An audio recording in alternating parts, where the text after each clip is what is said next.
My tippy toes. You're skinnier though. All right, welcome everybody. It is sectional semifinal Thursday night.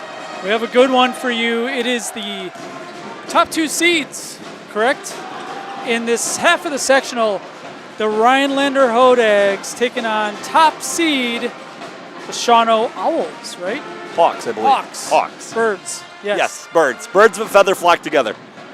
The Shawano Hawks, and this is a game that I think a lot of the fans in the area thought that we were going to see, right? The winner of tonight's game will play the winner of the top half bracket. We think we know who that is, but that's going to be a Saturday, probably Saturday afternoon game. It could be a Saturday night game, but generally they probably have it in the afternoon. I'm Dan Ross. This is Paul Jaglinski. We have Trevor Zaleski on the X's and O's. We have Jordan Jaglinski on the camera. We have Jason Zaleski out looking for the mascots down on the floor. We'll be talking to him quite a bit as the game progresses. But let's talk about this one a little bit. We have some big names. We have some firepower. What do you know about the Shawano Hawks? Well, first and foremost, they're led by number 14, Leah Nordine. She is a Wisconsin Badger commit. She's in rarefied era in Wisconsin where she's got 2,000 points plus and 1,000 plus rebounds. So those are very, very impressive stats. Besides that, we know that the Shawano Hawks play a very aggressive zone, a 1-3-1 or a 3-2 as a primary source of defense. And again, they play in the Bay Conference. So overall, they're 17-9 on the year. 7-7 in the Bay. They took fourth place, but again, that's a really tough conference with. They're playing up. Yeah, with Xavier and from those schools. They have taken on Rhinelander once already. That's a game that they won January 20th. It was 42-38. From talking with both coaches before the game, neither coach felt like they shot it very well in that particular ball game. So I think both coaches feel optimistic. But, you know, again, for Shawano, they've been building with this particular team. I think they're expecting to be able to go ahead and get this win, and I know that the state is looking forward to that potential next-round matchup where you could have a Badger recruit taking on a Badger recruit in the sectional final. And that would be against Rice Lake. That would be against Rice Lake if that happens to happen. A lot of people think Rice Lake is the favorite in the sectional before we started play in the playoffs, and probably at the start of the year they would say Rice Lake and Shawano, they should meet in the sectional final. There's still a chance that happens. Yeah, absolutely. Like I said, it's a good matchup that's potentially down the road. That being stated, in order to get there, you're going to have to go. In order to get there, they're going to have to knock off a real high-quality Rhinelander team. Dan, what can you tell us about Rhinelander? Well, what I can tell you about the Rhinelander is they have the best mascot in the state. The mythical Hodag. The Hodag, yep. They're led by Ryan Clark. He has two daughters on the team. They're the two leading scorers for Rhinelander this year, averaging, I got it right here, 18 and a half and about 12 and a half. That's in conference, actually. Overall, 28.3 for Auburn Clark overall, 17 a game for Teagan overall. So, you know, you get that conference opponent that perhaps goes ahead and has them scouted a little bit better. But, again, the two Clark sisters score a majority of the points and shoot a majority of the shots. Yeah, and you saw them this year with your own eyes. Yeah, absolutely. So it's one of those deals where a lot of teams, not necessarily us, but a lot of teams will try to really go ahead and focus on them with a triangle and two or perhaps the box and one, trying to slow down or contain, keep the ball out of Auburn and Teagan's hands. I think a real X factor in tonight's ball game for them would be Vivian Lamers. Vivian's a Division I athlete. She's going to be a Division I swimmer. Marquette, UNC Wilmington, multiple other offers across the way. So she's a little bit of an X factor in a game like this. She averages 11 points per game. And in a game like this, you know, as we know firsthand, it's not always your star that carries you. Sometimes it's those role players and whoever plays better. Absolutely. And this is a sectional that has been dominated by Lakeland, at least this half of the sectional. They haven't gone to state every year through all the WIAA girls. But this half of the sectional has been dominated by Lakeland, and finally everyone's kind of graduated and gone on.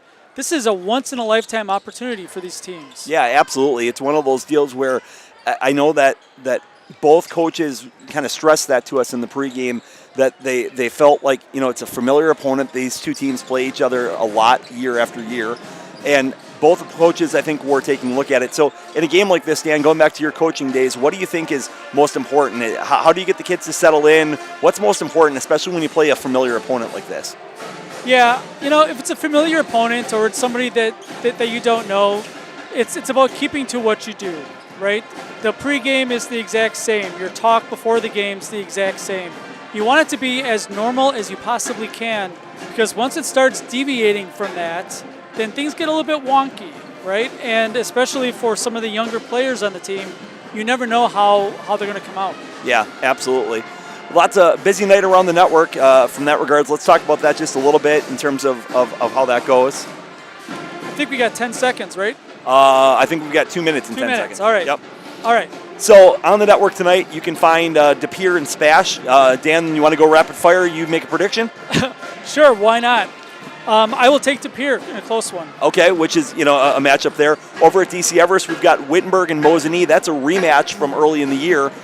Do you like Mosinee to be able to make the adjustment, or do you think Wittenberg gets him again? So Mosinee is playing a lot better now than what they were the first time that they played.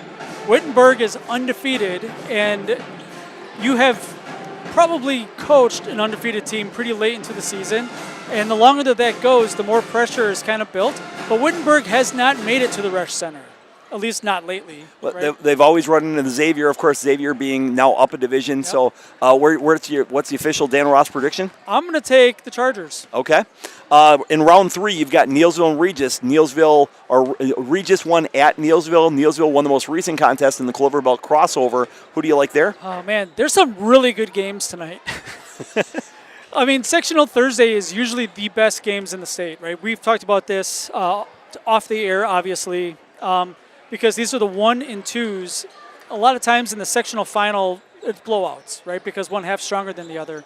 This is also another great game. I will take, maybe not popular on the network, I think I'm going to take Regis. Going to take Regis, across the way. Just rounding out the network tonight, you got Stratford and St. Mary Catholic, Owen Withy, Oliva Strum, and then down in Adams Friendship, you've got Ullman and Pacelli. Besides for that, just jumping around the state, you got Kimberly, Notre Dame, not on the network, but kind of an interesting ball game. Argyle, Pecatonic against Barneveld. I think a lot of people think that's a game that could potentially win. Undefeated Wisconsin Dells against Aquinas. Anything that really jumps out in your mind in the last 20 seconds here? Yeah, we are about local teams especially. I'm interested in the Ullman-Pacelli game because of how that Pacelli game ended. But yeah, I think it's going to be great. Stay tuned. We're going to have scorers around the area the entire night. Okay, so I think now we're going to take it down to Jason Zaleski on the floor.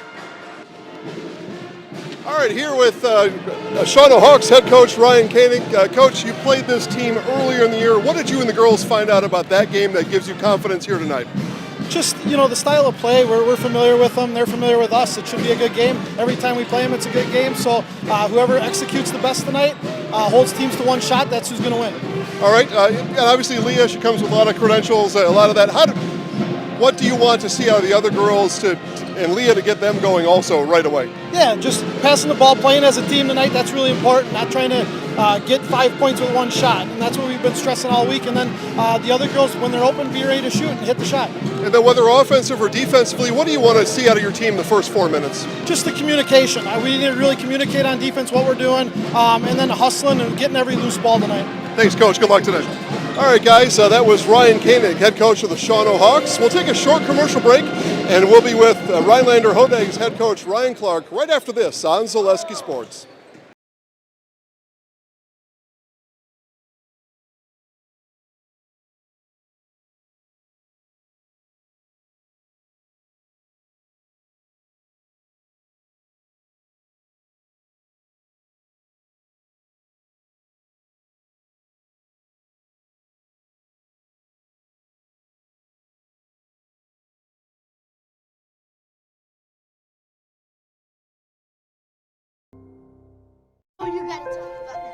The innocence of youth. Is there anything any better? But soon they'll be in high school and facing all the same challenges you faced. How to make friends, how to fit in, how to be cool. We want our children to have everything they'll need to live fulfilling and productive lives. Make sure the kids in your family are among the more than 180,000 participants here in Wisconsin who take part in high school sports.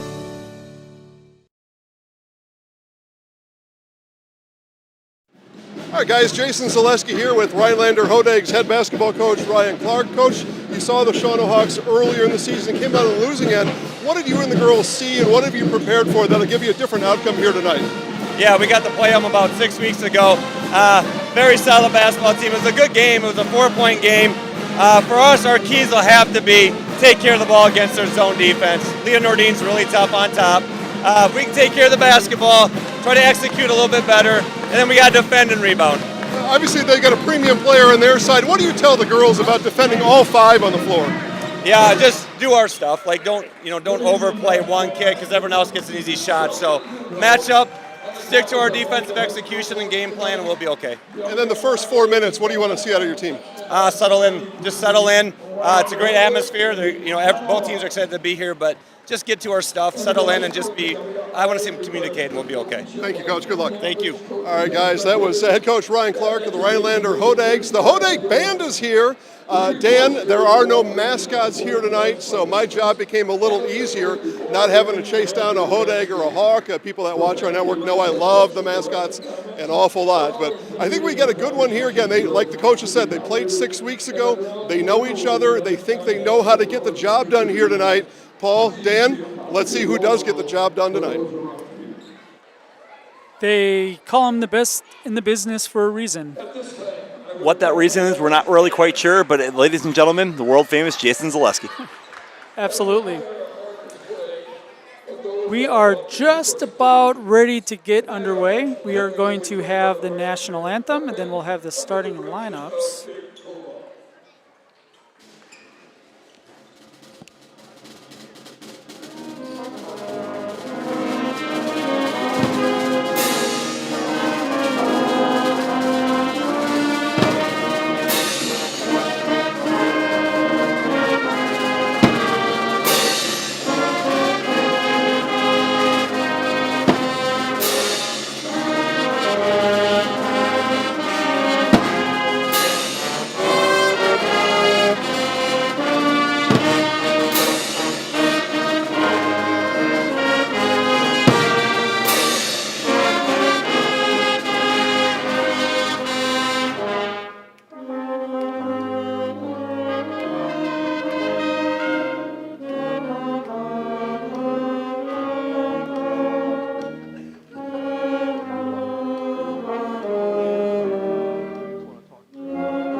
Nothing better than having a band. I know it. Ladies and gentlemen, here are the starting lineup for tonight. First off, for the Shawano Hawks. Number 1, a senior, Macy Meyer. Number 4, a junior, Jaden Brown. Number 14, a senior, Leah Nordine. Number 22 is senior Alan Driver. And number 32 is sophomore Clayton Weston. The Hawks are coached by Mr. Ryan Coney. And now for your Rhinelander Hodag. Number 1, a 5'9" junior, Aubrey Clark. Number 2, a 5'2" freshman, Maddie Paulson. Number 4, a 5'6" freshman, Keegan Clark. Number 10, a 5'11" junior, Lexi Barron. And number 22, a 5'8" junior, Vivian Lamer. Your Rhinelander Hodags are coached by Mr. Ryan. All right, that is the starting 5, the starting lineups.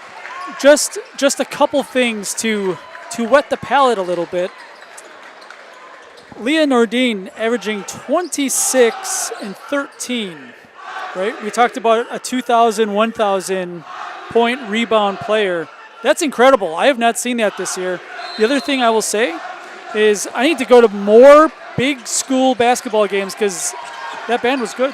I was just going to say, always wonderful to have a band in the stands. Well done by the Hodags as we get a travel on the Hawks to go ahead and start the ball game. Rhinelander came out and man-to-man. So again, Dan, you talk about the importance of kind of getting settled in those first couple minutes. It's a big thing. There's a trap right off the bat by Shawano.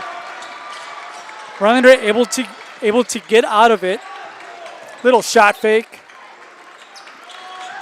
Long three by Lamers, no good. Out of bounds now. That's going to go to the Hawks.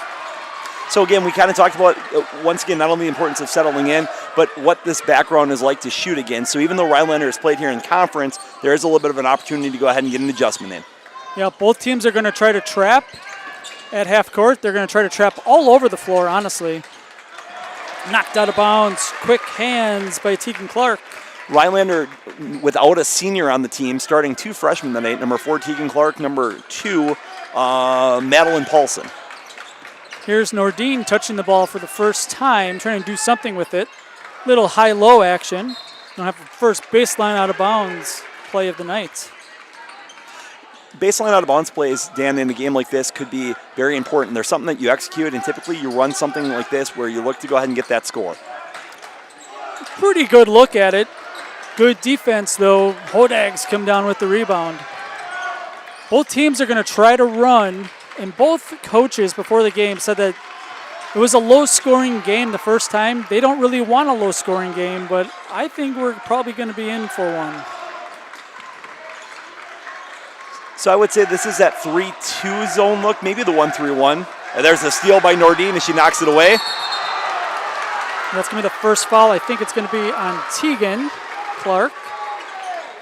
We'll take a look. I know you know these officials pretty well. What do you expect out of them tonight? Again, congratulations to all the officials that work at sectional ball game. These 3 work a lot of different ball games. They're not in every game crew, so at the sectional level, you're combined together. But this crew is going to be really consistent across the way. All 3 officials, very experienced, do a nice job as you get an offensive foul against number 32 for Shawano. Weisnick. So a minute and 40 in, still no score. Couple turnovers, an offensive foul. Yeah, that's a tough pass. And Hodag's little jittered, although the Hawks not a whole lot better here to start. What do you think that steal by the Hodags, Tegan Clark, going to line to shoot 2. If you are the Shawano Hawks coach here, Ryan Koenig, how do you get Nordine on track here? Well, I think one of the things that they have is they have her on top of the zone, so whether it's the 1-3-1 or the 3-2. So trying to get that steal as Tegan Clark misses the free throw. Tegan, an excellent free throw shooter, by the way, Tegan on the season, 24 for 49 from the free throw line, so about a 50% free throw shooter, but gets to the line very frequently as she got 1 of 2, and we have our first point of the ball game. Rhinelander up 1-0. Insurmountable lead for the Hodags, 1-0. So anyway, back to your question. I think part of it is you'd like to get a steal and a layup for her. The other thing is that exactly what Tegan just did. You'd love to get Nordine to the line just to go ahead and create the opportunity for a free throw. As there's another turnover by the Hawks. Ball in the corner, thrown back up top. Rhinelander defense so far suffocating the Hawks. Yeah, and one thing that kind of came up when we talked to the coaches pregame, I don't think neither team is rather deep, right? They have 5, 6, maybe 7. 3 from the corner for Auburn Clark. Good backdoor action. Had all the Hawks looking ball side. Auburn Clark to the weak side corner, extending the lead to 4-0 Hodags. Yeah, and now we have a little 3/4 court trap. Nordine able to break it, but she's getting pestered by Paulson. Tries to throw the backdoor cut. It was there, just could not connect. Another turnover. 3 turnovers to start. So far, the ball pressure by Rhinelander has been impressive, and it's really flustered Shawano. They've just not been able to get settled in. 4-0 Rhinelander here, 15:39 to go in the first half. Nordine hasn't even shot it yet. And the one touch that she had for the layup, Hodax fouled her, which was a good play at the time. You don't want to give up a foul, of course.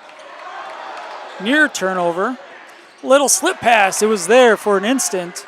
Once again, that ball is getting batted around. Active hands by both teams early. Both teams are going to play in zone for the most part. That is a otherworldly three, a little bit long. Offensive rebound down to Barron. It's going to be a foul on the Hawks. That's going to go on number 4 for Shawano. Jaden Brown. Jaden Brown. So Rhinelander now with a baseline out of bounds opportunity. Did Rhinelander win the Great Northern this year? They did not. They took Mosinee. third. So Mosinee won it, was undefeated.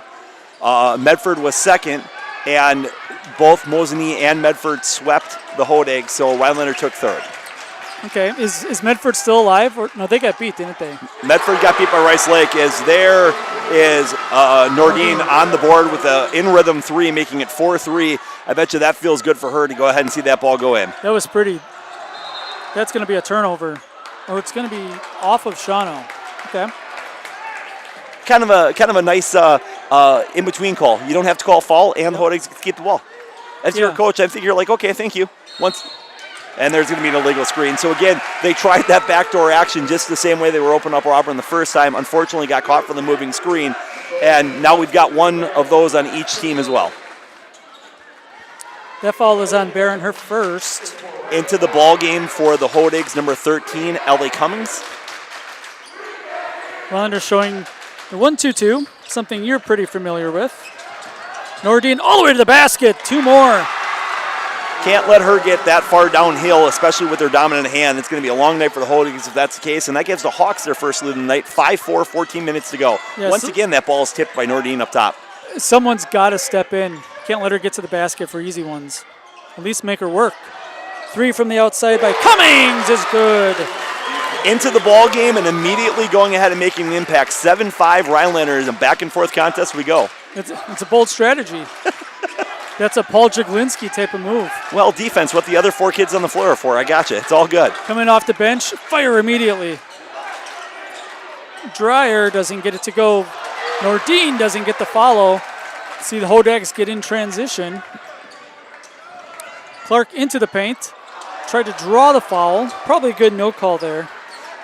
An important of note, that's Nordine's first offensive rebound. I know that was a big point of emphasis for Coach Clark, is trying to keep her off the boards. Leah Nordine I had the opportunity to officiate Shawano when they played Mosinee, and I remember thinking she's one of the best high school rebounding players I think I've ever seen. Have an alternate possession. Going to go to the Hodags. Good hands that time by Auburn Clark. 13-10 left to play in the first half. 7-5 Rhinelander. I think if you're Coach Clark, you're pretty happy with how this one started. Yeah, I think for both teams, again, you've kind of survived. Neither Nordine nor Auburn have got a foul picked up on them, so you're happy on those first 5 minutes. You know, it's a close ball game. It's going to start to feel, I think, more like traditional basketball at this point. I know that you were officiating a regional final boys game this weekend. What is your opinion on trying to keep the stars on the floor? Again, obvious fouls have to be obvious fouls. I think when you can call a violation versus a foul, we saw an example of that on the baseline. That's actually a really good piece of officiating. And at the end of the day, Dan, it's high school basketball, and the game is better when the more skilled players play. So you can kind of take of that with what you want. You have to get the obvious stuff, but I think you want to stay away from anything that's marginal so that the players have a chance to decide it. 3 from the corner, bouncing on the rim, does not fall. There's Nordine with her second offensive board of the night. She'll settle for a 16-footer, and it's good.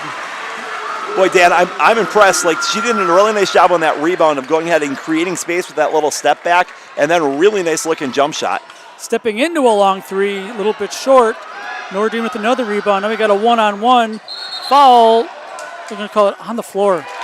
Yeah, going to have the travel first. So she had a little bit of a stutter step. I think she was making sure that she didn't avoid, that she was going to try to avoid the offensive foul there, as it kind of looked where it was the case.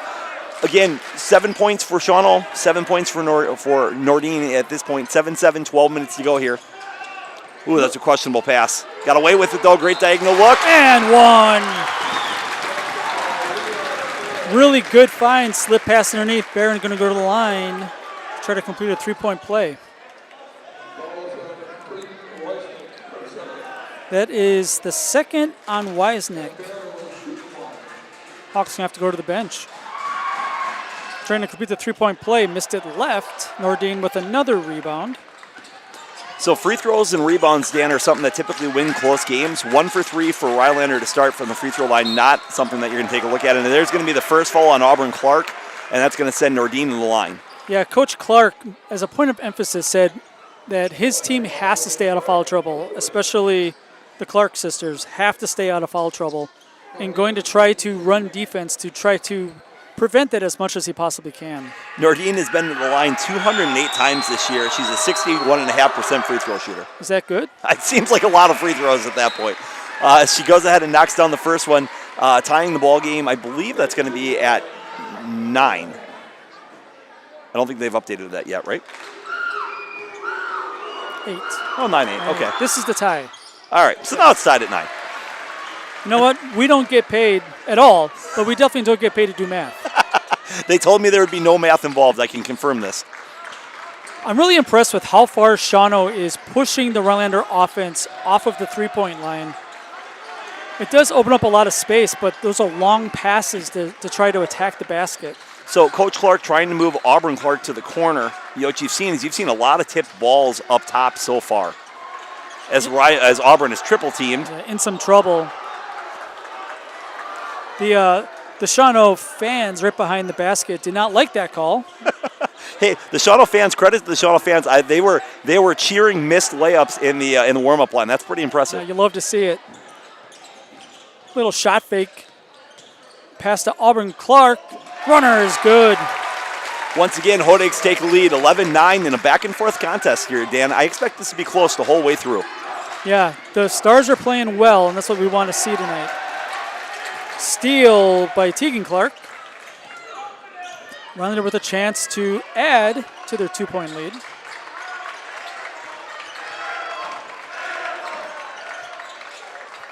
Both teams being pretty patient. We are still technically in the first quarter, so we're probably about the 50-point game pace right now. Once again, rebound. Ellie Cummings coming off the bench with her 5th point. Nice rebound off of the missed 3 by Tegan, extending the Rhinelander lead to 13-9. Yeah, those are bonus points for Coach Clark at this point, because you don't come in expecting 5 out of Cummings, let alone right away and start the game. That's exactly right. It's one of those deals. We talked about those other role players typically in a game like this needing to step up. Nordine, a lot of contact, not called. Coming away with it is Clark. She got herself pretty deep on the post there, Dan. You'd like to see her have a little bit of a better angle working hard down the post. Again, Nordine, going to be a Badger next year. Badgers could use her. I was just to say, it's one of those deals where big incoming class. Vivian Lamers, that's our 3rd airballed three-pointer of this game so far. Yeah, and for those that are familiar with Great Northern and with a lot of the gyms, you know, it's a little bit rare to have a lot of space behind the backboard.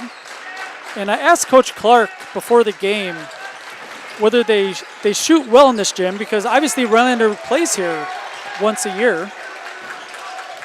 And he said usually shoot pretty well here, but a little bit different situations, different circumstances. 3 from the outside by Dreyer, no good. Well, Nordine cleans it up. Once again, Dan, that's got to be Nordine's 4th or 5th offensive rebound. She's just a beast on the glass. I think that's one of the most impressive things that just jumps off about her. She's such a terrific high school rebounder. Hodag's 13, Nordine 11. I mean, she might have an incredibly special night tonight. Shawano probably needs a special night out of her. I was just going to say, I think, you know, looking towards that. I like that. So Rhinelander overloaded the offense that time and gave Auburn Clark a lot of space, couldn't capitalize. Tried to get that left hand to go. Unfortunately, she could not. Stepping into a 3.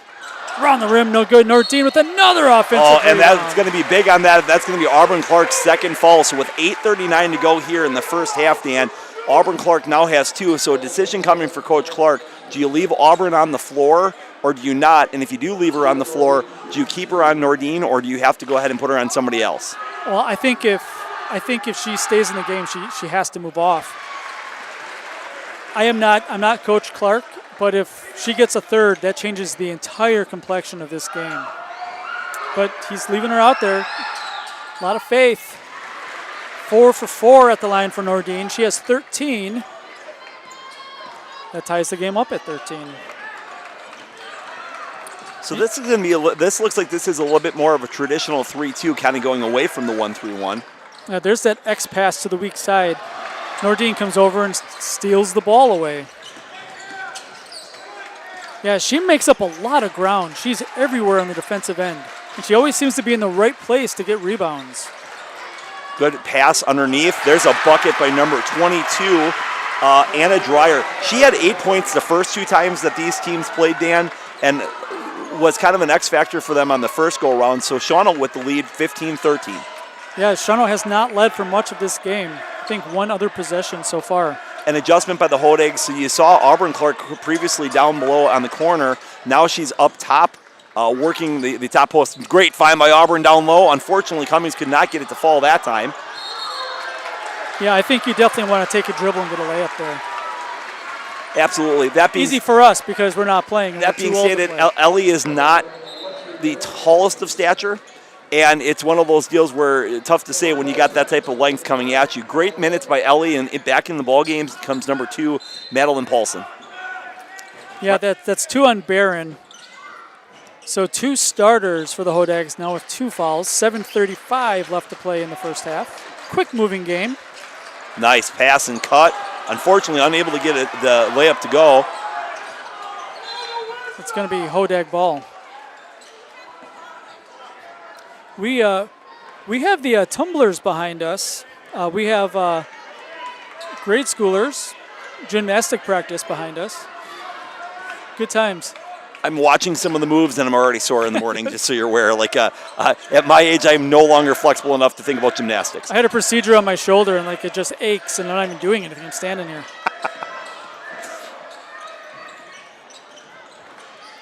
Shawano, very active hands, and you're right. Coming in, Nordine plays that top, and she's everywhere that the Hodags want to be. Clark, that was rejected by Nordine. Shawano with the steal. I do like the fact that Rhinelander continues to try to attack the basket in terms of where it goes, trying to go ahead and get downhill for the layup. On that one, I thought Auburn actually could have pulled up. Once again, there's Nordine. There's a basket on the right block. 17-13, that's Shawano's biggest lead of the game. 6:30 to go, a 4-point advantage, Hawks. Yeah, and Rhinelander in some foul trouble. That was a tough pass. That was an ill-advised pass, but it got through, and Nordine knows what to do when she gets it. Seems like the Hodags are just a beat slow on offense, trying to pass the ball. Well, and it seems like Nordine and the Hawks have tipped just about every cross or diagonal pass that they've had. There's another one that they just missed, but they've got their hands on so many balls. Here's an inside touch. Barron back outside to Clark. Auburn thought about the deep 3. She did. Probably better not to shoot it from there, but what do I know? Almost on the Robin on the floor. A little bit late getting that, but it still counts for 2. Barron now has 4, brings the Hodags to within a pair. Good solid move. Once again, the penetration, Dan, creating opportunities for the Hodags. Been a really fast-moving first half as we got 5:30 to go in a back-and-forth contest. 17-15, Shawano has the lead. Not a lot of whistles. My kind of game. Just exactly the way you'd want to see. Again, yeah. As I told you, high-quality crew, really going to focus on game flows. There's Nordine down the lane. She's got hit in the face. Doesn't matter. What's an interesting one this year, Dan, is, of course, you've got the and one that you can now take a look at it, calling the continuation if they wanted to. Officials said 11 plays through. It was once again Nordine gets her hands on the ball and down the floor she goes. Pulls up. Jumper. Oh. Fighting, just hunting for it. Able to save it. Shawano gets a bonus possession this time down. Turnaround jumper off the mark, no good. Rebound down to Lamers. Hodags avoiding disaster. Then a foul on the drive. Not a bonus situation yet, only the 5th team foul. And only Nordine's first team foul, which is important. They give you 5 still, so you're allowed to use one. They're going to give that on the baseline. We're going to take a timeout. We'll take a break. We'll throw it back to Jason right after this on Zaleski Sports. What rhymes with great? Participate. Where does greatness start? Here, in the classroom. On the diamond. In the pool. On the field. Where will your greatness take you? To better grades. To more friends. Yeah! Be great. Participate!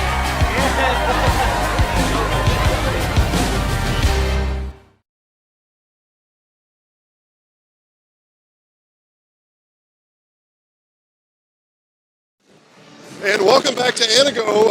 A really fun game to watch down here on the floor, guys. Real premium matchup between Clark and Nordine underway. You know, we talked to Coach Koenig before the game. He wanted a high-scoring game. It looked like we weren't going to get that, Dan and Paul, up until about 4 minutes ago. Now things are trending towards the Shawano Hawks. Up to you. Thank you, Mr. Zaleski, the best in the business. 4:43 left to play in the first half. One of my favorite student section chants, what's a Hodag? So again, the Shawano students going ahead and bringing it. Any favorite student section chants for you? We have, I'm a big fan of Warm Up the Bus. That's a big one. I believe we're going to win if they do it with like 2-3 minutes left, not when you're up by 20 with 20 seconds left. Do you remember the old Germantown teams underneath when they had that? The boys teams had that with Showalter, and they had that impressive winning streak. They'd go up 2-0, and the student section would start seasons over. Seasons over, yeah. Yep, that was always one of my favorites as well. I thought that was quite creative. 19-15, the Hodags with a sideline out of bounds. We both coached at Newman Catholic. We had a play for this every time. 17-0 if the scoreboard is right. Neilsville's up over Regis. That doesn't sound right. Left-handed layup, good for Auburn Clark. At the half, we'll have scores for everybody from the other games around the network. But again, right here, we have got a good one. As Shawano's up 19-17, 4 minutes to go here in the first half. Rhinelander man-to-man this time down. Little lob wide open, got back screened. Nice set play for the Shawano Hawks. Really well executed, taking advantage of that over-aggressive man defense. Looked like Auburn Clark got away with a little bit of a carry there. Skip pass to her. Little blow by, 15-footer, no good. Nordine with another rebound. Once again, Dan, she's got to be in double digits for rebounds already across the way. You said at the top of the program, averaging 26 and 13, I think you said, but she's well on her way to what looks like a 20-20 night. Sure seems that way because she is involved in every rebound on both ends of the floor. Nordine has got a significant size advantage now down the post. She was working hard to go ahead and get that ball. I like the volleyball spike out of there. It was the only way to prevent her from getting another offensive rebound and kind of a surprising miss. I think actually she rushed it. She got that corner entry, but was a little bit off balance as Auburn Clark from deep leaves it short. That was almost a foot short. You know, and now she gets the air ball chance. I mean, she shoots it because she thinks she can make it. Yeah, it's one of those deals which is, you know, again, finding the open space, catch yourself in rhythm. Yeah, really good shooter. We've seen her make a lot of threes in her career, and she still has another year left. Shawano continues to go down into the post, Dan, looking for that high percentage shot. That's the second one that they've left short, but they've gotten a lot of quality looks down there. Here's a three by Clark, short, no good. You know, strange gyms, a lot of three balls don't seem to go in. Especially, you know, it's pressure, it's stress, it's a new environment.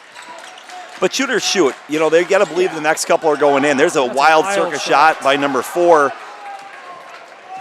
Gina Brown, unfortunately unable to get it go. So 2 minutes, 10 seconds to go. 21-17, Shawano with the lead. We appreciate everybody on. We got a great crowd watching here tonight. Dan and Zaleski Sports. We appreciate everybody tuning in. Corner three is good. Ellie Buried Cummings, it. second three-pointer of the half. 8 of the 20 points came from Ellie Cummings. If you would have asked Coach Clark that before the ball game, he would have taken it and been happy when you take a look at it. Big minutes for that sophomore. Probably a good give up that time by Nordine.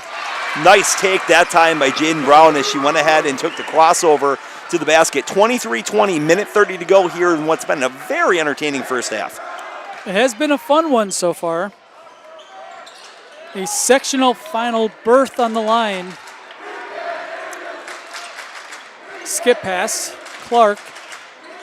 Hammer pass back to Lamers. Lamers in the corner for three. Another air ball for the Hood Eggs, but we're going to call that a pass to Lexi Barron, who grabs the rebound, puts it back in. 23-22, 1 minute to go here in the first half. Good defense that time by Clark. Now, we do have Tegan Clark on Nordine instead of Auburn. That's a long two. By number 21 into the ball game, that's Peyton Bucher, the freshman? Busher. Busher, my apologies. Peyton Busher, the freshman, with an important basket. 25-22, Hawks with the lead. Clark into the paint. That's a nice piece of dribbling. She doesn't get it to go. Lamers with the rebound, and the Hawks will likely hold for one. I was just going to say, if I was the Hawks, I would hold for one if you can. Tegan Clark ramping up the pressure. Yeah, and Coach Koenig is patting his head. All three of us have no hair on our head. That is a steal. Turnover. 10 seconds on the clock. Clark into the paint. And what? Good take when we take a look by Auburn Clark going ahead and getting the basket. 8.8 to go, 25-24. Into the ball game for Rhinelander is going to come number 12, Ella Milovic. Is that what we had decided? Miljevic. And number 34, Gracie Anderson. So again, Rhinelander going to go ahead and make sure that they're protecting maybe some players with a couple fouls, including Auburn Clark, who is going to have an opportunity to grab a seat, providing she makes the free throw. So 25-24, Clark looking to tie the ball game up. Yeah, and Rhinelander can foul. They do have a foul to give. They're going to get an offensive rebound. They're going to get another shot at it. Clark dribbled it off her foot. Oh, it's going to be off a Shawano foot, so it's going to be Hodeg's baseline out of bounds opportunity here. 4.3 left. Rhinelander with the chance to try to take the locker room lead. Once again, looking to come down to inbounds play execution, 25-24. One concerning stat for the Hood Eggs is that is, I believe, their fourth missed free throw of the first half, Dan. When ball games typically that are close come down to free throws and rebounds, those could be important points as we look down the road. Let's see if they get the quick hitter. Nothing really happening. Clark has it. Three. Short. And that's how the half is going to end. So halftime, 25-24. Let's throw it down to Jason Zaleski for a coach interview. All right, here with Coach Ryan Koenig. Coach, first half thoughts. I know you wanted a higher tempo, maybe a higher score. Hasn't quite materialized yet. How do you get that in the second half? We just got to keep playing consistent basketball, and offense, they're doing a good job mixing things up on us. It's a tight game. We knew it was going to be this way. The first matchup was the same way. Zone defense, your girls been able to get hands in the passing lane. Your thoughts on the defense? I think our defense is playing really good. We had some foul trouble, and we had some girls really step up that first half, so they got to come back and ready to play second half. Good luck the second half. All right, guys, it's Shawano with a 1-point lead at halftime. Paul and Dan.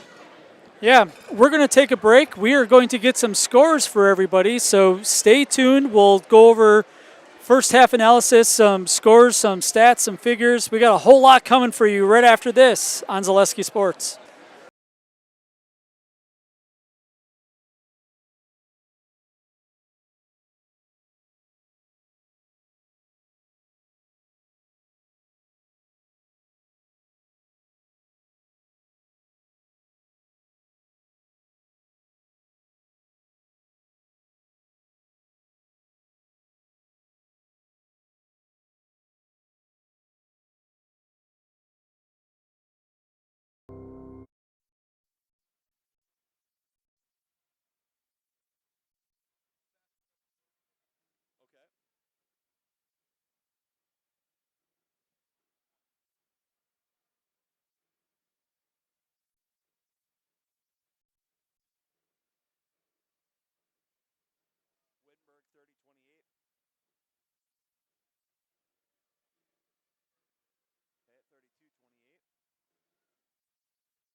I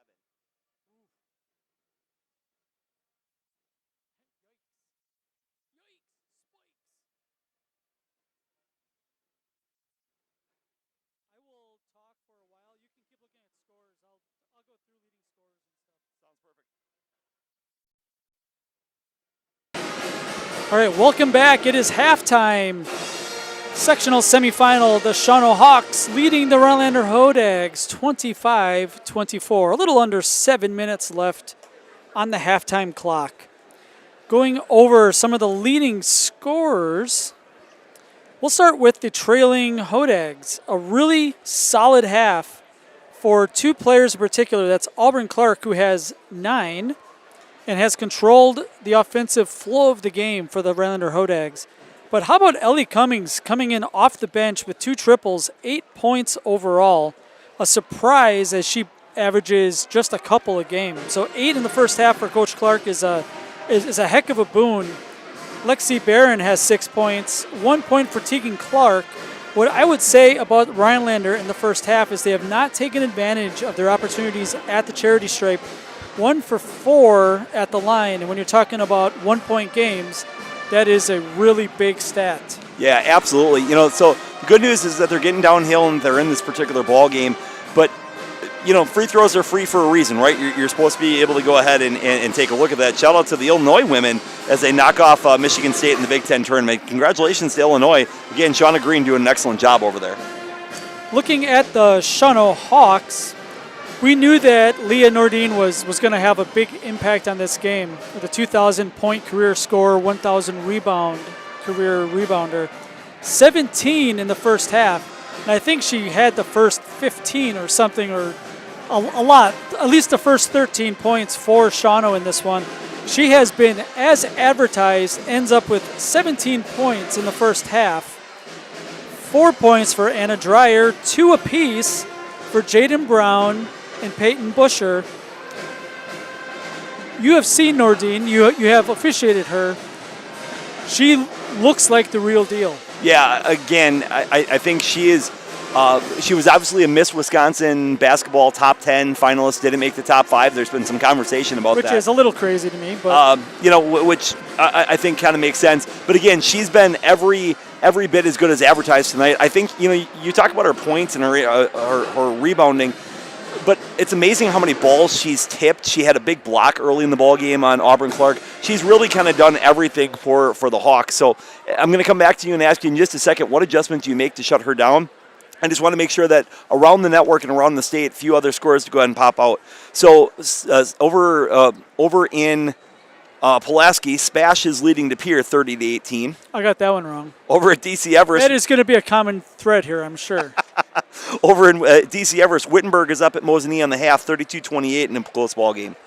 Neilsville's up 20-9 on Regis. That was 17-0 at one point, but now Regis has been able to come back. Neilsville looks like a real tough start in that. You have also seen them this year. Yes, they're real deal good. Yep. St. Mary Catholic 23, Stratford 12 at the half. So again, a little bit of a closer contest than maybe what people had thought. Oliva Strum, the undefeated Oliva Strum 25, Owen Withy 15. And so far down in Athens Friendship, maybe a little bit of a surprise. Allman 31, Pacelli 26. It'd be interesting to see one of the dynamics maybe for us to get into on different time is what type of a bounce back effect does Pacelli have based on how that game ended. That being stated, they're ahead. Also, just a few other spots in the state, maybe an upset brewing, perhaps by chance. The Dells 26, Aquinas 7. Samantha Davis, of course, one of the Miss Wisconsin finalists. That's a little bit of a surprising score. And then down in Dodgeville, Barneveld 25, Argyle Pecatonica 21. Argyle Pecatonica has been one in the state most of the year. Of course, Barneveld led by Izzy Durst and Jim Myers. So a lot of exciting ball games going on. So Dan, I'm going to throw it back over to you and ask that question. If you're Coach Clark, what exactly are you doing for an adjustment to try to slow down Nordine and the Hawks? Well, first and foremost, you can't have live ball turnovers, right? You're doing a pretty good job of not going lateral far away from the basket. They are attacking them on a diagonal perspective, right? The less that you're passing 30-foot passes up above, trying to get through Nordine, Rhinelander's doing a good job of getting more horizontal towards the basket. And on the offensive end, you just have to figure that she's going to get some easy ones, right? But you can't let her get second and third chances. So, Dan, as the coach and dad of a shooter, one of the things that was very important for me at the half is I wanted the girls on the floor by the 4-minute mark. I wanted to be able to get shots and in rhythm, especially coming back at now another open-end floor. Here we sit with a minute and 50. Yeah, the Hodags aren't out here yet. Minute and 56 seconds, and the Hodags still making Someone's got to go get in the them. locker room. So where do you land on that? Were you like to get those shots up early, or would you rather make your adjustments if you have to? Yeah, I think it depends on the situation, and it definitely depends on the team as well. I think that in this case, Ryan Clark obviously had things to say to his team, and we'll talk to. Jason's going to talk to him here in a second, but they've shot 10,000 shots this year. You know, I don't know how much more they need. Absolutely. So we're about to go ahead and throw it down to Jason Zaleski, who's going to be talking to Coach Clark. Just about ready.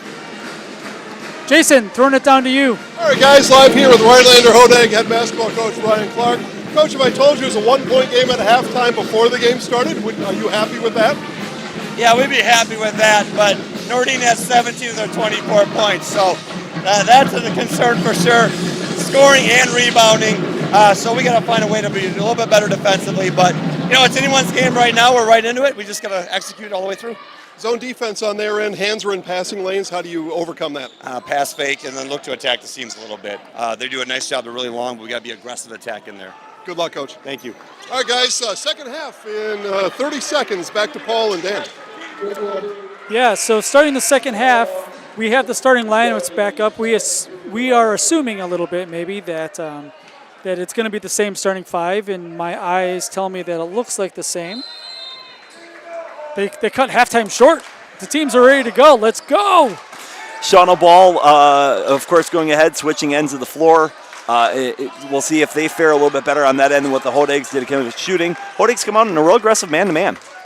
Yeah, a little bit of a surprise. Coming out of the locker room, you generally do want to do something a little bit different out of timeouts, and that's just a really long timeout. Jump ball, turnover, ball goes back to the Hodags, trying to take the lead. An observation I had in the first half, there was probably a 2, 3, 4 minute stretch of that first half where it really looked like Shawano was taking control of the game, and they got up by 4 or 5, two possessions, maybe even 3, and Rhinelander fought right back.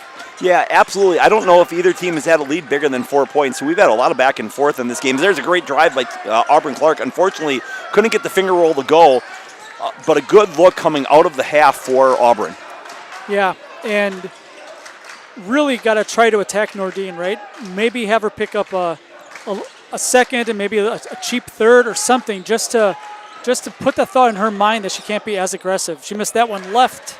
Tegan Clark doing a nice job forcing her away from her dominant hand, but into that mid-range 16, 17-foot jump shot. That's probably where you want her to live, Dan, honestly, if you're going to give up a shot to her. As long as you box her out. The analytics say that's a terrible shot, but what do the analytics know?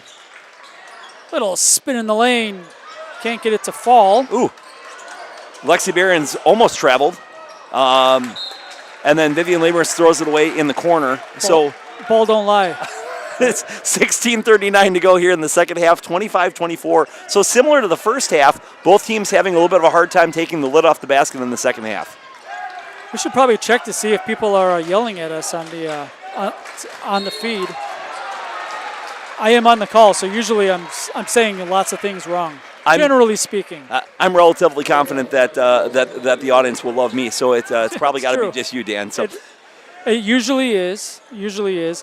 Somebody told me that they were listening to our weekly show or one of our seed shows, and they thought that who's the big NBA guy, Windhorse or whatever. They're like, Zaleski has him on there, but it was me. And like, I don't know if that's good or bad. Probably not bad given how he looks, but I guess I'll take it. Well, in the meantime, I've been talking. Maddie Paulson picked up her first foul of the ball game in the Hodags first of the half. There was a turnover by Jaden Brown, and now Auburn Clark nails a deep three-pointer to give the Rhinelander the lead back 27-25, 15:50 to go here in the second half. And Nordine Dribbles it off her foot. So Hodags with a chance. In transition. Little disjointed. Out of bounds. Going to stay with the Hodags. I think Barron's caught herself on the wrong foot down there, and as a result, she needed to go ahead and pivot to take a look at it. But again, 15:37 to go, 3 second half points for the Hodags, and a 2-point lead. Little 2-3 zone on the baseline out of bounds.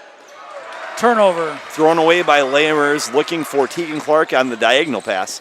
We were talking on the phone today. So many teams go 2-3 zone out of the baseline out of bounds for obvious reasons, and should have a play that takes advantage of that. Yeah, again, a lot of times you get a stack look where you get that 2-3 zone that you spread out, which is rather effective. As once again, there's another turnover by the Hawks. Both teams coming out of the half very sloppy. Both coaches need to be quite upset on how both teams have responded out of the locker room, Dan. Only 3 points so far this half. It was a 3 by Auburn Clark. It's a 2-point Hodag lead. She thought about that one. Tough pass, poked away, turnover. Hawks trying to tie the game or take the lead this time down. Still a lot of time left. The winner goes to the sectional final on Saturday. Probably against Rice Lake, but we'll see. 3 from the outside, back iron no good. Offensive rebound to Macy Beaver. Byer, my bad. Dreyer went ahead and took a second offensive rebound, went up. That's going to be a foul, I believe, on Lexi Behrens. I believe, if I'm not mistaken, that's her third of the game. We'll see if Coach Clark goes ahead and trusts her or if he goes ahead and goes to the bench. Ride or die, says Coach Clark. First free throw short. That's the first missed free throw of the night for Shawano. So the score remains 27-25. Shawano still looking to go ahead and score their first point of the second half. And there it is. So 27-26, 1-point ball game, 14:35 to go here in the second half. Hodags with the lead. I think the Hodag student section was hoping for some chicken nuggets for missing both free throws.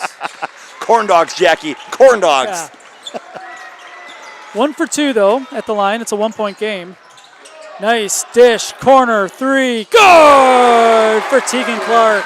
The Clark sisters, one to the other, extending the lead 30-26. Auburn to Tegan, as that's pretty basketball on the drive and find. I think it's the biggest lead of the night for the Hodags. And I think it's tied to the biggest lead of the game for either team, if I'm not mistaken, Dan. Could very well be. A quiet start to this half for Nordine. Yeah, Tegan Clark has done a great job not only of working her away from the basket, but then making it hard for her to go ahead and get a catch. Brown loses the ball. Being hounded by Lamers. Have a jump ball. It's going to stay with the Hawks.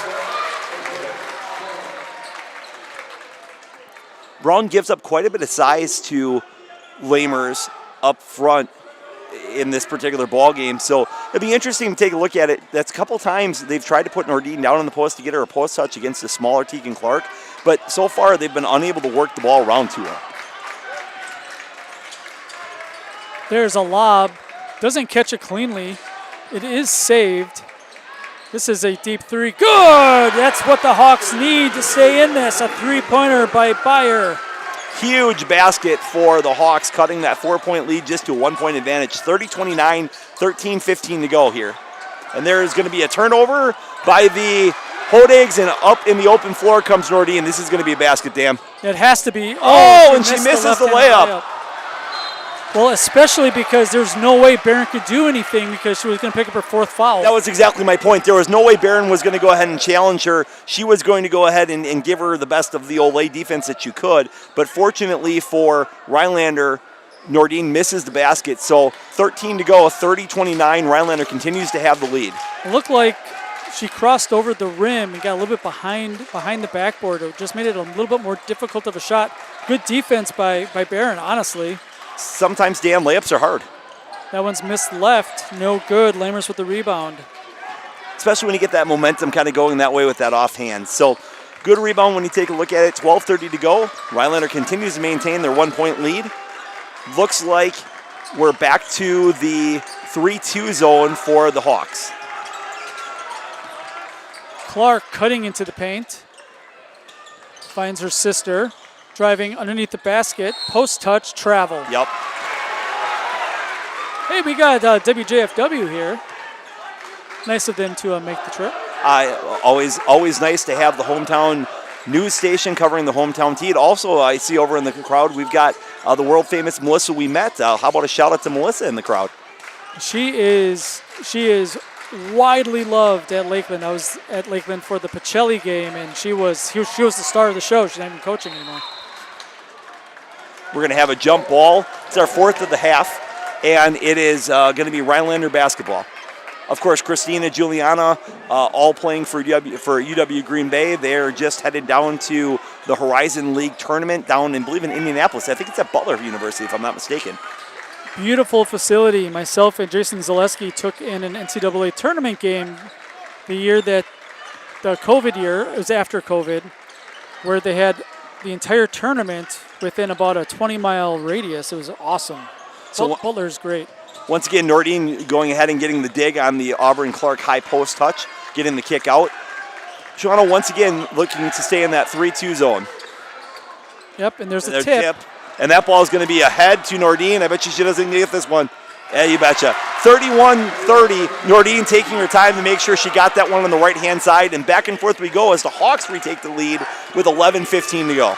Yeah, it took nearly 7 minutes for her to get her first field goal of the second half, but it was worth it.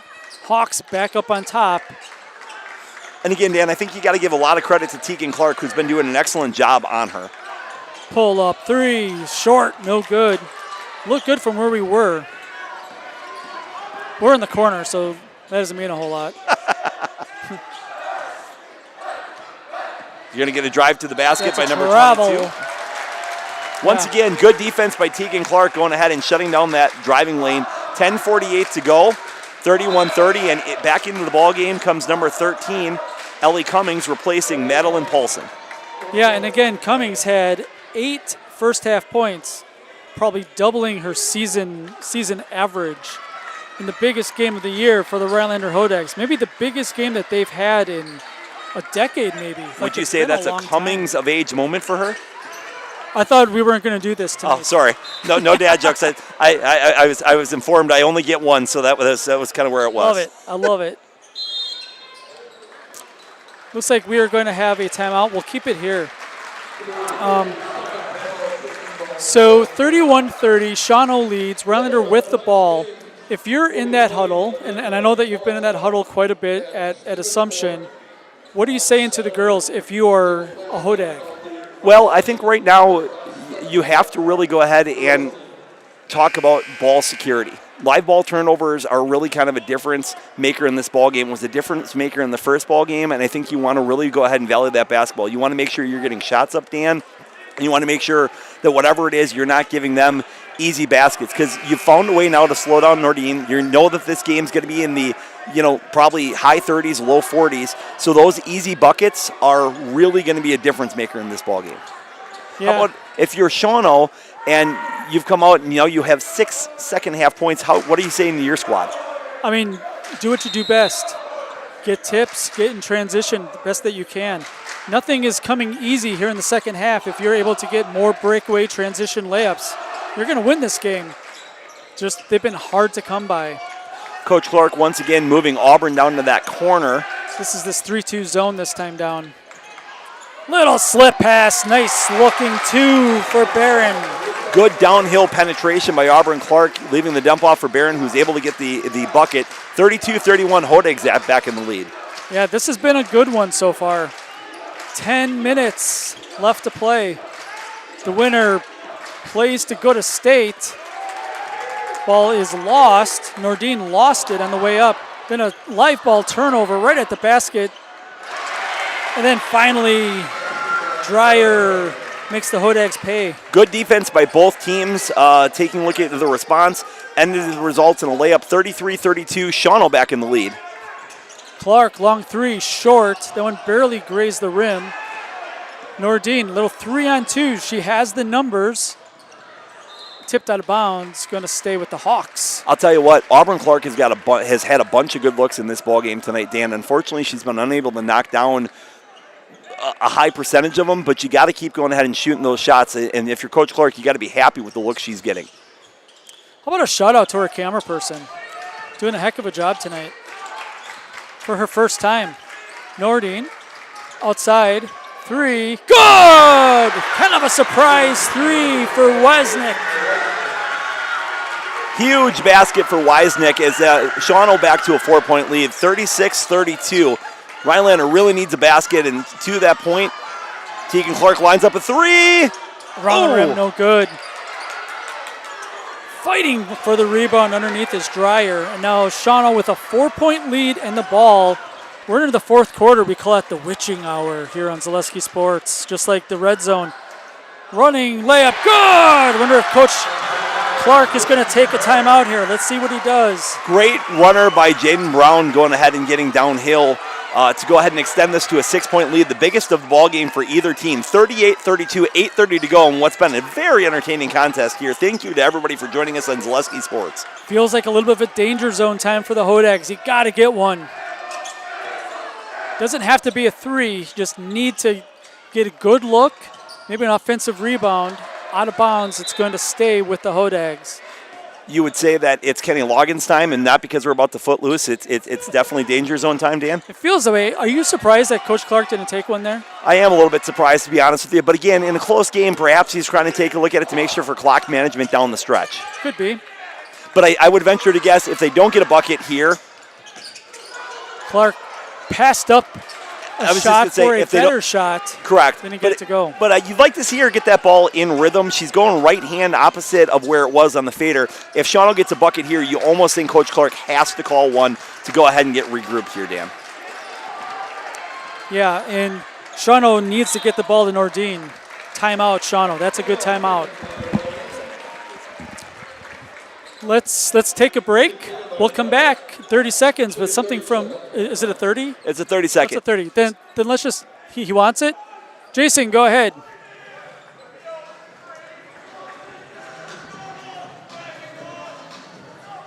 Is he talking?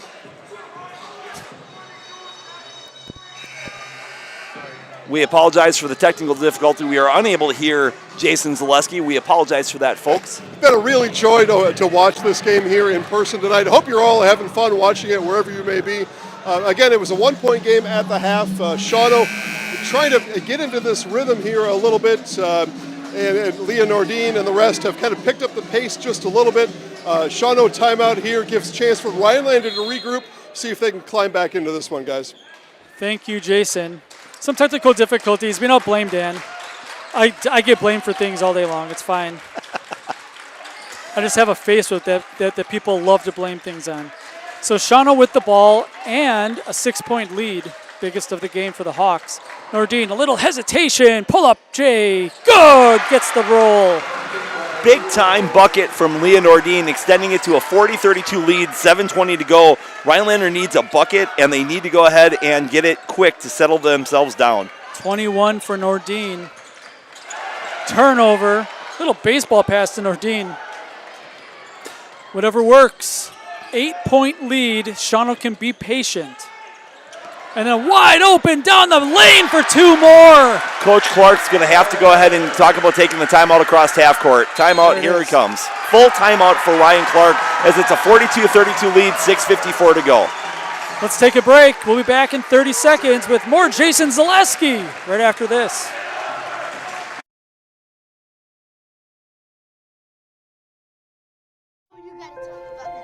The innocence of youth.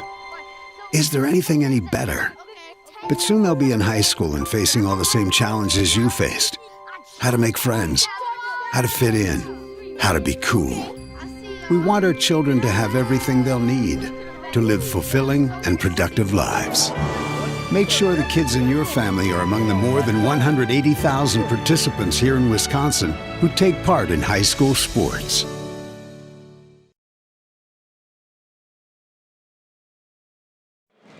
Hey guys, in that timeout, Coach Ryan Clark is imploring his team to fix the mistakes. We've got to fix the mistakes that we're making out here.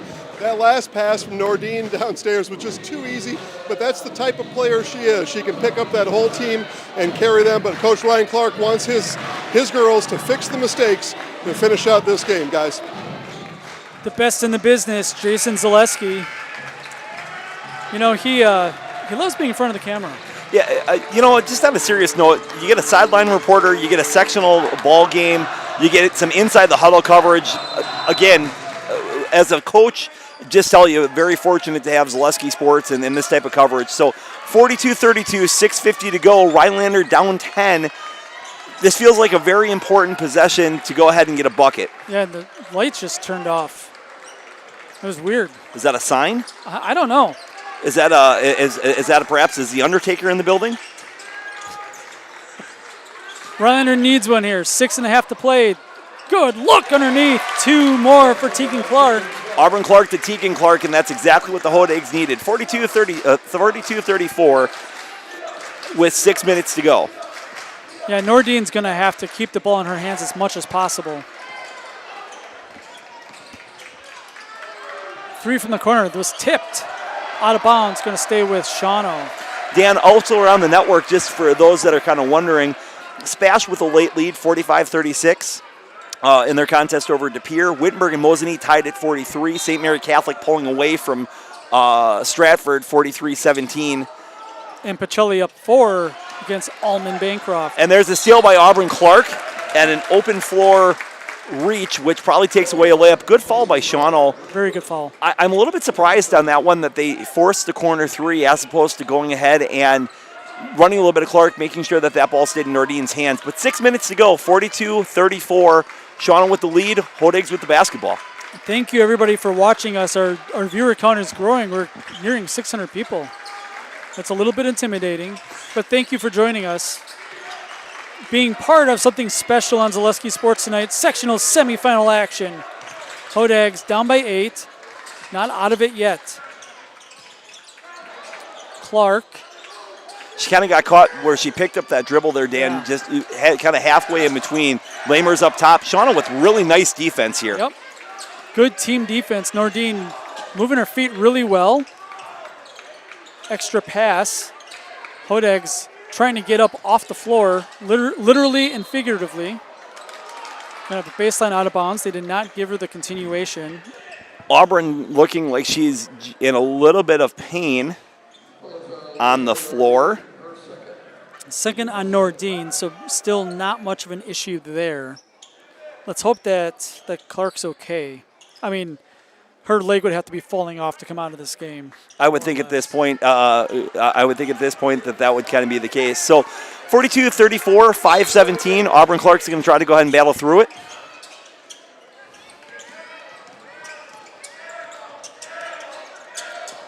Two-3 zone, deep 3, that's way short. Nordine with the rebound. Nordine's had a quiet half. The Hodags have really done a good job of changing their philosophy on trying to stop her. I haven't called her name that much second half. Yeah, huge shout out to Tegan Clark, who's just essentially been on her like a hand on a glove. Other than the one back door, there's a steal by Auburn Clark. Left-handed layup is good.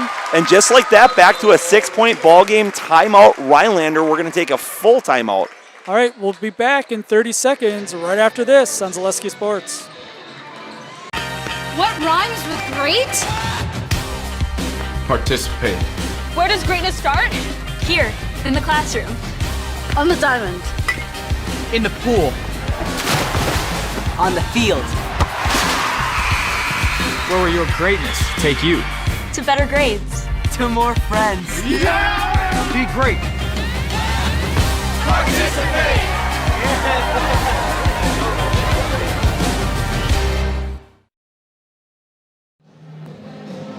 In that timeout, guys, took a look at Coach Ryan Koenig in that Shawano timeout. Even though they're up by 6, he wants his team to cut harder, push harder. He wants them to take it personal that the defenders are closing on them and just get more aggressive offensively on the cuts and build on their 6-point lead, guys.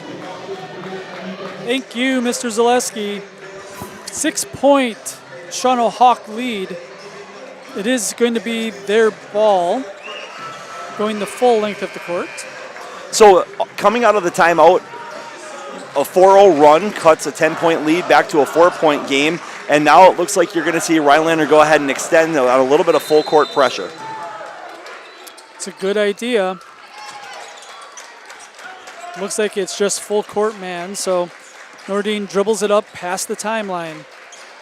Approaching 4.5 to play. The winner gets a shot at going to state Saturday. I believe they said it's at 4. Listening to the PA announcer, tough to hear. And they're going to get the winner of the Rice Lake Lacrosse Central, as there's Nordine with a great pull-up jumper from 15 feet, 44-36. That is one advantage she has over Tegan Clark, is that she has maybe 6 inches or so of height, Dan. So when she elevates, she's able to get that shot off on a clean pull-up. Silky smooth. Oh. Better off just catching that one. Yeah, but, again, not exactly knowing where it is. Tried to tip it forward, didn't get underneath it, but very fortunate for the Hodags not to have a turnover there. 44-36, 4 minutes to go here in the ballgame. 8-point lead for Shawano. Nordine could definitely be something special for the Badgers, especially with a summer of weight training and nutrition and everything that comes with being a Division I athlete. I don't know if she's going to play next year, but it's one of those things where you don't necessarily have to play as a freshman. Clark with a long three is good. Important three-pointer for Auburn Clark. 44-39, 5-point lead, 3:30 to go here in the second half of what's been a very entertaining back-and-forth contest. Still a lot of game to be played here. Remember, no shot clock in high school basketball in Wisconsin, to the detriment of everybody involved in the sport, I would say. Just something to think about. Nordine pull up three. That one looked good. Clark with the rebound. Quickly up past the timeline. On the dribble. Extra pass. Now in the corner. Picks it up. Dangerous pass. Just tough turnover. By herself. Here's Beyer. Layup good. Bad turnover by that time by Tegan Clark. Tried to go ahead and force the ball to the corner, but unfortunately yet another tip pass. And once again, Auburn Clark looking for Tegan Clark and throws it away. 46-39, timeout. Rhinelander to go ahead and grab a little composure. 30-second timeout. Yeah, and it's one of these things that when you look back on this, right? It is a 5-point game. You have a shooter open in the corner. You're thinking, man, if she hits this, it's a 2-point game. Instead, it's a turnover, leads to a layup that makes it 7, and then you turn it over real quick trying to get behind the defense, and now you're way behind the 8 ball. Dan, so we had mentioned Rhinelander doesn't have a senior on the team, that they're playing freshmen on the floor. Tegan Clark, who's had an excellent ball game back and forth, had the turnover, and then maybe was not as aware as she needed to be in the corner. Perhaps Auburn saw her open behind the defense, whatever it is. The ball went away, and now the Hodags find themselves in a really tough spot. 2 minutes, 48 seconds to go. Down 7, Shawano basketball in the corner. Only 2 team fouls for the Hodags. At what point, Dan, do you have to start to think about getting aggressive and starting to perhaps pick up some fouls to extend this game? I would say right now. That's what I would say. I mean, you don't necessarily have to foul and then a really bad turnover on the fall away from the ball. So there's going to end up being a gift. Again, Nordine has been pretty frustrated in this ball game, trying to play through some physical contact, but gets called for a push. That's her third, which could be potentially important in this ball game. But more importantly, it gives Rhinelander the basketball back. Down 7, 2:30 to go. Pull up J, no good. Good defensive rebound that time by Beyer. Again, Dan, I think especially with Lamers on Nordine, it would not surprise me to start to see some fouls given, just because you're going to need to go ahead and extend this game pretty quickly. Well, I think you need to foul somebody who's not her and try to have someone make a mistake that's not Nordine. But if you're Shawano, get the ball in Nordine's hands. I mean, out of everybody on the team, you probably trust her the most. Yeah, if you look at just free throw percentages here, which I'll get you in just a second, again, Shawano is not a terrific free throw shooting team. Jaden Brown has got the highest percentage at 75%, but everybody else is kind of in that 50-40% range, with Nordine being about a 61% shooter, shooting a bunch of them for the year. So I'm surprised Rhinelander has not gone more to that strategy, as there's another foul picked up by Cummings. That's still only their 4th team foul, 2 minutes and 11 seconds to go, and into the ball game for Coach Clark is going to come number 12, Ella Miljevic, thank you. I don't want to make sure that I don't get that name wrong, but I wonder if Ella will come in and immediately try to pick up a foul. Yep. Yeah, there's a turnover. Or to get a steal. Oh, boy. And then to turn it back over. Unfortunately, Ella did a great job of going ahead and knocking that away, but unfortunately was unable to control the dribble. So it's in Nordine's hands. If you're a Shawano Hawk, she needs to get towards the basket. That's a good timeout because she was not getting closer to the basket. Yeah, almost a 5-second count. That's going to be a full timeout by Shawano. We're going to go ahead and take a break and then come back and throw it down to Jason Zaleski. Thank you for watching high school basketball here on Zaleski Sports.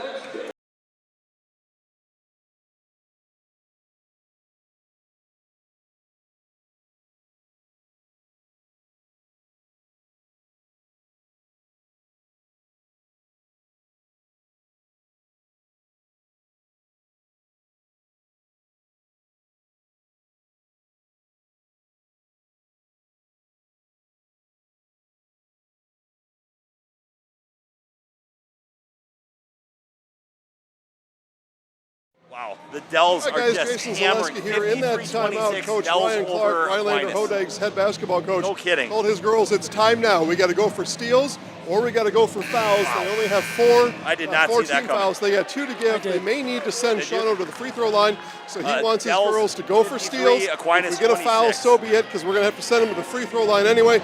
Guys, that's what this game is right now with under 2 to play. Thank you, Jason Zaleski. Definitely need a lot of steals. Be aggressive. Rhinelander still has 2 fouls to give, and this is one that you want to take one.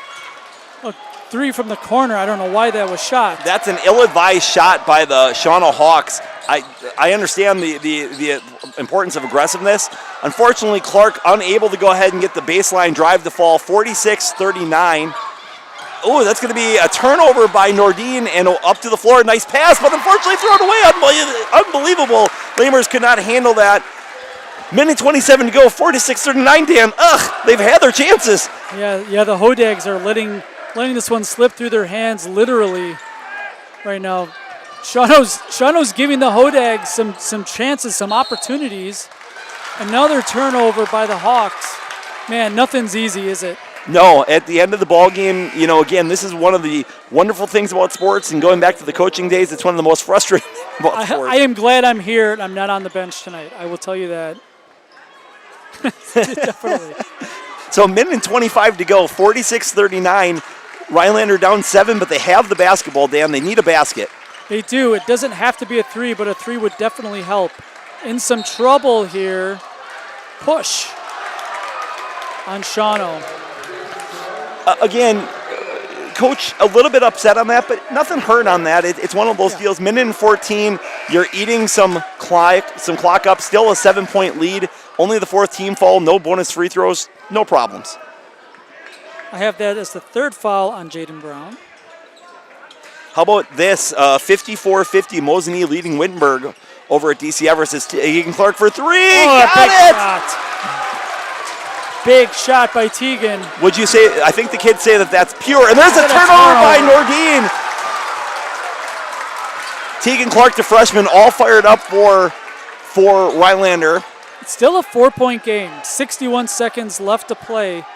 Don't need a 3 now necessarily, unless it's wide open. And one of the Clark sisters, I would say. Into the paint. She's fouled. Good take. She needs to make some free throws. Auburn going to the line to shoot a pair. Important take by Auburn Clark, deciding to get to the basket. 52.3 seconds left. 46-42 Rhinelander, but 2 huge free throws coming up. And then you got to figure right back to that full court press. It has worked. First free throw rattles home. Got it. Auburn Clark has been to the line 112 times this year, 68% free throw shooter on the season for Auburn. This is a big one. Make it 2. Missed it long. That is off of Shawano. It's Hodag basketball. Man, the Hodag student section is all over this on the baseline. Coach Paulson running off the half court, trying to take a look at it in terms of where that works. 51 seconds left to play. Hodags down by 3. Got to get it in. Saves it on this side of the court. Near steal, Clark, 2-tie, top of the key. Ooh, thought she had it. She gets her own rebound. Nordine doesn't want to foul. She's got 3 now. 35 seconds to go. Clark with the drive. Kicks it out. Tegan Clark, looking at it. Yep. Down the Nice. lane, Lexi Behrens. Yeah. There's a basket, 46-45, 22 seconds to go. Timeout, Ryan Clark and the Hodags. 1 point ball game. What a comeback by Rhinelander to go ahead and turn a 10-point lead now into just a 1 point lead. Full timeout by Rhinelander. We're going to take a 30-second break and come back and join Jason Zaleski on the floor. Thank you for watching High School Sports here on Zaleski Sports. The innocence of youth. Is there anything any better? But soon they'll be in high school and facing all the same challenges you faced. How to make friends, how to fit in, how to be cool. We want our children to have everything they'll need to live fulfilling and productive lives. Make sure the kids in your family are among the more than 180,000 participants here in Wisconsin who take part in high school sports. Yeah. What a late push here from Shawano again at that 2-minute timeout. Coach Clark told his girls, it's steals or fouls. We got to get in the passing lanes. We got to steal the ball. They have, and they have closed this one to within one. 22 seconds left. Paul and Dan. Well, we're in for a photo finish here, Dan. Again, thanks for the sideline, Jason. So the Hodags come out in a full court press. Yeah, and if you're Rhinelander, you definitely want to be aggressive. You want to foul. Ooh. Leaking away is Nordine. Nordine, left-hand left. She is hammered and won in the student section. Oh. Real close to getting on the court. What's gonna be interesting is Coach Clark is gonna be upset. He felt like the Shawano player stepped across the line on the inbounds pass.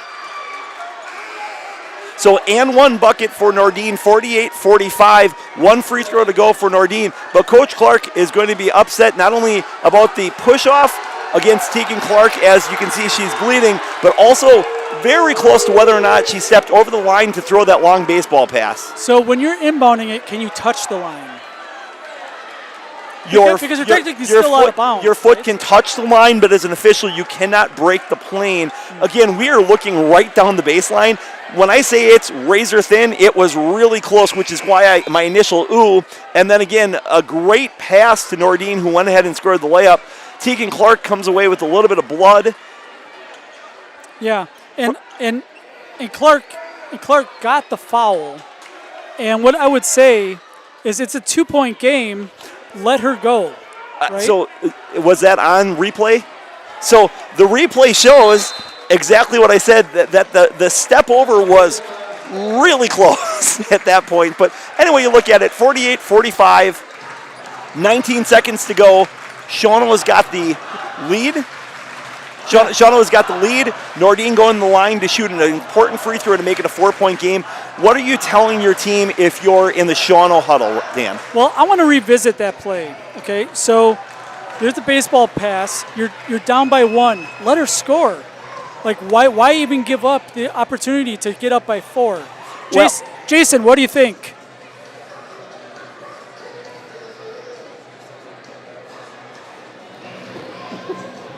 All right, yeah, what a wild sequence there. Again,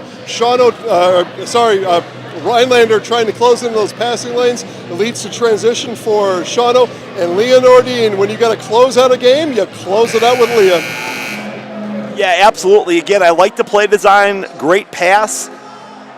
Again, Dan, full court pressure. I don't, frustrating to have her go ahead and get behind. Again, on the live stream, for those that are wondering, Rice Lake has got a sizable lead over La Crosse Central. So the winner of this game will play Rice Lake at 4 o'clock at Stevens Point with a trip to state on the line. So really what's been a very entertaining ball game, kind of back and forth for both teams. So Leah Nordine goes to the line, 48-45, 19 seconds to go, seeing if she can make this a 4-point ball game. Huge free throw. She's 4 of 4 at the line tonight. This is the biggest of her career right here, and she got it. Butter. 4-point lead. So right now, Dan, if you're the Hodags, you need a basket. It doesn't have to be a 3. Tough shot, offensive rebound. She missed it long. Nordine with the rebound, and she's fouled. And Shawano and their fans are tasting a trip to Stevens Point. 8.7 seconds left. They still have to inbound it. It's not bonus yet. So 6 team fouls for Rhinelander, and the next one will put Shawano at the line. Right now, they need a steal. And the officials are trying to keep it clean. It's getting a little bit chippy, as it probably would. Yeah, which makes some sense before the ball comes in. So that ball is successfully inbounded to number 4, Jaden Brown. The junior will go to the free throw line with shooting the front side of the 1-and-1, 6.8 seconds to go. 1 timeout left for Shawano, no timeouts left for Rhinelander. So again, if you're Shawano, even if they score, you don't touch the basketball. This game is essentially over. I'm sure Coach has covered that. What a great basketball game back and forth between these two teams, Dan. Yeah, both teams definitely laying it on the line tonight.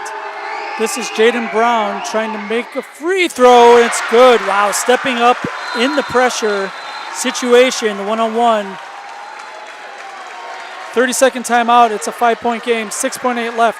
You are right. So in high school basketball, on a made basket in the last minute, we don't stop the clock. Another rule I think that the NFHS should change, but the clock operators are already stretched thin, so like I understand it. But yeah, even if you miss this, a Rhinelander scores, that ball comes through the hoop and you just walk off and celebrate. Again, Rhinelander's got to go the length of the floor. That's at least, at a best case scenario, going to take you 3 seconds. You have 5 seconds to take the ball out of bounds. I'm sure that's exactly what they're about to tell them, which is in any way, shape, or form, do not go ahead and touch that basketball. Like, I mean, you're going to put it back.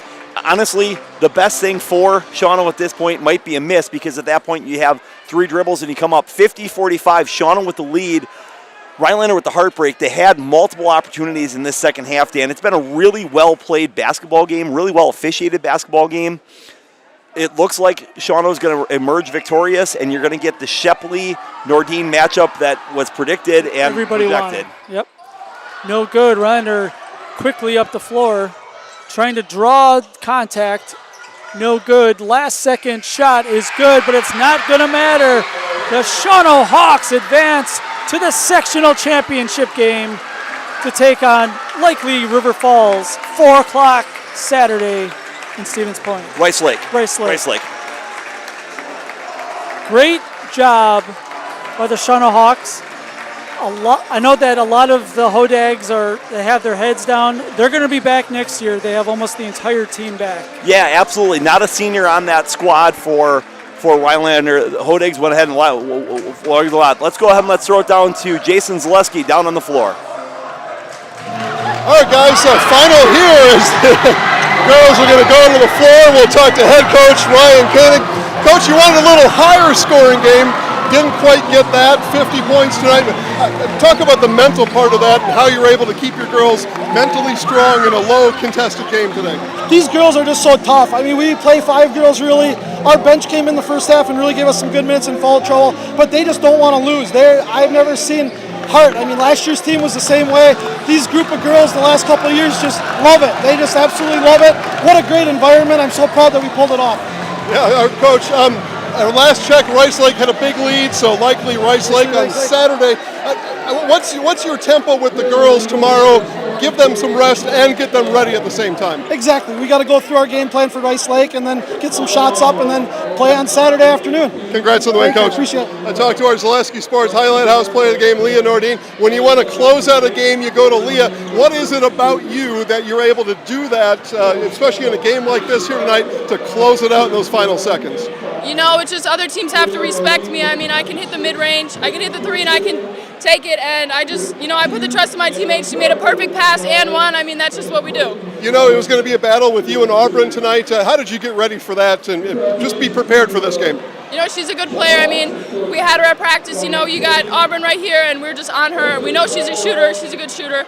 So it was just a battle between us. And then Saturday, Adeline Shepley. Nothing gets easier for you and the girls on Saturday. Just tell us about getting a good night's rest tonight, having a good practice tomorrow. Yeah, having it's really important and just getting in the feel of things. And I'm excited to play against her future teammates. So hopefully there's maybe a little trash talking, but it's all for the fun. So it will be. Only one of you gets to go to state though. So good luck with that. I'm going to give you the microphone here. You'll look up right at the camera. When those guys will wave to us there. And I'll go 3, 2, 1, and you say I'm Leah Nordine and I'm in the house. Okay? So here we go. 3, 2, 1. I'm Leah Nordian, and I'm in the house. All right, congratulations. Good luck on Saturday, Thank you. okay? All right, guys, it's a final. Shawano moving on. Likely Rice Lake, Paul and Dan. All right. So one stat, again, congratulations to the Shawano Hawks. I am glad we didn't have a brawl. We almost had a brawl down here between the student sections. That was insane. I've never seen that before. Thankfully, it didn't happen, and the adults got in the way and sent them to their own separate corners of the gym. But one stat I want to share with you, Rhinelander 2 of 6 at the free throw line tonight, leaving a couple points out there. You don't have to make all 4 of them, but if you make 2 of those, it's a one-possession game late, and you give yourself a little bit more of an opportunity. Yeah, again, we talk a lot about what wins close games, free throws and rebounds. Tonight, Leah Nordine, especially in the first half, was just an absolute beast on the boards. I'm sure she had a double-double for the particular ball game in terms of where it goes. 26 points tonight. 26 points, and I bet you she's pretty close to 15 rebounds in terms of where it goes. So probably right about her average, actually, when you think about where it was. But again, Rhinelander, I thought, played incredibly well. I give credit to the Hodags. When this turned out to be a 10-point game, it was 42-32. We kind of both thought, boy, was Rhinelander in trouble, and off of those timeouts, they were able to chip it and cut into it, and they had it within I believe it was a 1-point ball game at one point. I think probably the play of the ball game is the full court pass to Nordine, who was able to go ahead and get it, then convert the 4-point play, and just like that, Shawano was able to go ahead and take control of the game. Rice Lake up by 11 on La Crosse Central with 5 minutes left, according to the Twitter machine. Yep. So again, we know the Shawano Hawks will take on the winner of that ball game, whether it be Rice Lake or La Crosse Central. Looks like they have a battle going on there. Congratulations to the Mosinee Indians who took down the Wittenberg Chargers. I believe that's Wittenberg's first loss of the season. And again, GNC Pride, as the GNC champion, goes ahead and moves on, as they're now just a one win away from state. Congratulations to Pacelli Cardinals, who pulled away from Almond in the second half. Congratulations to the Stratford Tigers. Unfortunately, they did not win tonight, but again, congratulations to them for making their first sectional, I believe you said in... Well, 25 years is what I was told on the floor in Marathon Saturday night. The last check that we had, the Spash Panthers were up by 10. They're looking to go ahead and advance to a Saturday matchup. I'm not sure if we ever did find ourselves a Kimberly-Notre Dame matchup. Perhaps we'll have to take a look at where that goes. Spash ended up with the win 67-51 tonight. If you want to go back and take a look at that on the network. Our camera girl going ahead and giving us the 6-7 action, so she's excited in terms of where that goes, which is excellent across the way. Owen Withy and Oliva Strum. Let's see if we can get you that score before I throw it back over to you, Dan. So 62-38. Oliva Strum continues their undefeated season. It looks like they're going to play Webster, who's undefeated. Only one of those teams can go to state undefeated. The other one cannot. There are some that think that Webster wins that game. I'm not one of them, but I have not seen Webster. But just knowing kind of the region, the location, how good Oliva Strum is, I would have to be the favorite. One thing that we do like to do on Zaleski Sports after these playoff games is we really like to shout out the seniors who are playing their last game. Rhinelander has no seniors. Everybody is back for the Rhinelander Hodags next year, and they are primed, and they're going to be hungry for this Division II sectional next year. Yeah, absolutely. How about we take an opportunity to just go ahead and thank the Rhinelander School District and Rhinelander community. They were able to go ahead and help make sure that we were able to bring you this terrific ball game tonight. So thank you, Brian Paulson. Thank you to the Rhinelander Athletic Association. Again, congratulations, Auburn Clark, Tegan Clark, Vivian Lamers, Ryan Clark, and the entire Rhinelander program had a terrific year. They're going to go ahead and finish the season, perhaps a win and one game short of where they wanted to get to. But again, the future looks very bright for this team next year. And again, a regional championship and a step in the right direction. So it's been a really fun ball game, Dan. I'll throw it over to you as you get ready to go ahead and close this out. Yeah, a class act, great organization. They learned a lot tonight that they're going to carry with them, chip on their shoulder all next year through the GNC and then into the tournament. But again, Shawano moves on. They are going to play Rice Lake Saturday, 4 p.m. in Stevens Point. I don't know if it's going to be on the network. Shawano, if you want it on the network, we got a guy over here, Jason Zaleski. If Shawano wants the game, contact Jason. We can make it happen for you.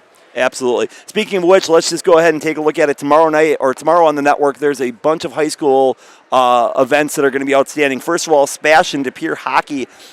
10 o'clock at State. Spash with a heck of a run, knocking off Hudson, and then Wausau West on their way to the state tournament.